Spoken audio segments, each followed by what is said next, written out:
everybody, we're here at Chestnut Avenue, as you can hear, with the Cicada family, and we're putting the finishing touches, kind of doing a blue tape walkthrough. As you see behind me, we're almost there. This house has come a long way. It's been a long haul, almost kicked our butt a couple different times along the way, but we're here bringing it to the finish line.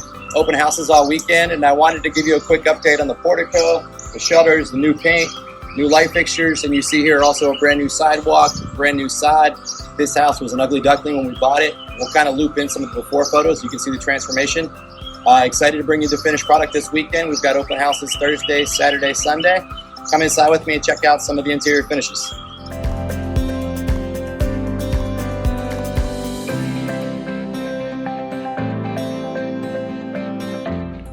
Hey everyone, so we're here at Chestnut Avenue. As you can see, we're putting the finishing touches on the house, going active tomorrow. Wanted to show you a quick update of what we talked about before.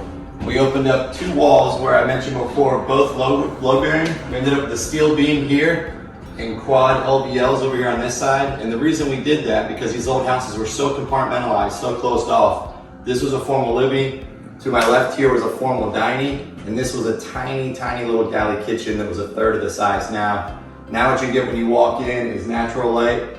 You get to see from the front door all the way back to the backyard, the deck, natural light coming in from all angles in an informal, open living space.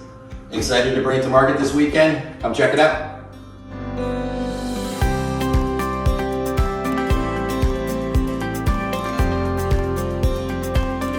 Hey everyone, so we're standing here in the primary suite in Falls Church at Chestnut Avenue, and you'll see from the previous photos and videos, this room is much larger. So if you're standing behind me here, this was kind of a convoluted, choppy space that was part of an old addition done in the 1970s. If you remember, we actually added a beam up here to expand the size of the bedroom. This was a hallway. This was a small, tiny bath behind.